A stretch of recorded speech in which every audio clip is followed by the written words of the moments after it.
Well, welcome back to this third installment for Summit for this Easter season. I'm Mark. I'm so glad you're back.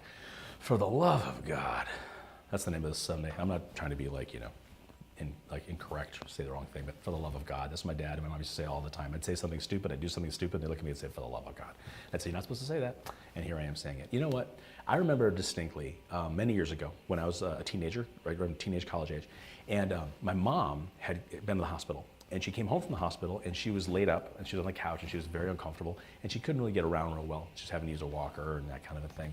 And it was a really hard time for us and our family because this is our mom, you know, and moms are always there. Moms aren't allowed to get sick. Moms are always healthy, right? And I went to their house and my dad isn't very good like with domestic things, right? And the trash is sort of overflowing. There's just food and dishes and stuff everywhere.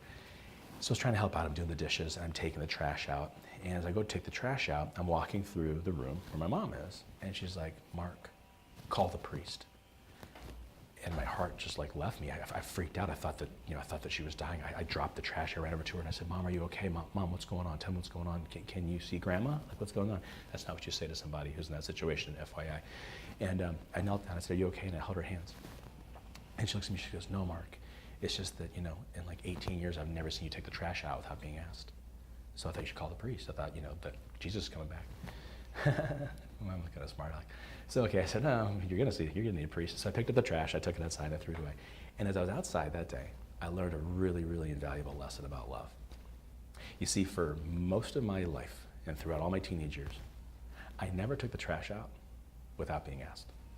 I never cleaned my room without being asked. I never washed my car without being asked. I did it out of obedience and out of respect because I loved my mom and dad. But I never just proactively, preemptively did it because I love my mom and dad. Do you see the difference? You see, love should motivate us to share. Love should motivate us to serve. And what you're going to see in these readings this week, and especially love this first reading, because they call they call Peter and the apostles in front of them. They say, look, we killed the carpenter, and now we're going to kill you. We told you to stop preaching in that man's name. They don't even say his name. They don't even say the name of Jesus. They say that man's name. We told you to stop preaching in that man's name. And you know what their response is? Basically, it's like, how can we not? Look, do what you're going to do. Whatever you got to do. But how can we not? How can we not tell everybody about this guy who rose from the dead? How can we not tell everybody about what we've seen firsthand and experienced firsthand? So you want to kill us, throw us in jail, whatever. I don't care. But you're not going to stop me. You see, because love can't be stopped. True love can't be stopped from sharing truth, from sharing beauty, from sharing goodness. Love motivates us. Love needs to be shared. When you love somebody, you need to share it with them, even if you're petrified about how they're going to respond, right? St. John in the second reading, he's sharing about what he's seeing firsthand in this vision and revelation.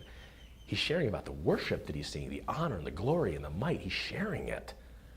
You get to the gospel, they're sharing. Like when Jesus asked Peter to serve him, how does he proceed? He says, do you love me? It's not if you'll serve me, if you love me. He's like, if you love me, you'll serve. If you really love me, you're going to put your money where your mouth is. If you really love me, you're going to do something about it. Because love without sacrifice is not love, and love without action is cowardly. See, if you really love someone, you're going to share, you're going to do something. Love challenges us and motivates us and inspires us to move forward. Because when you move forward, you're moving forward in trust, trusting in that love, trusting that love is real and it's there. This week, look around for those opportunities to really love. And by really love, I mean to serve. Look around for those places around your house, around your family, your circle of friends, maybe at school or work, teams, whatever you're involved in. Look for ways to serve.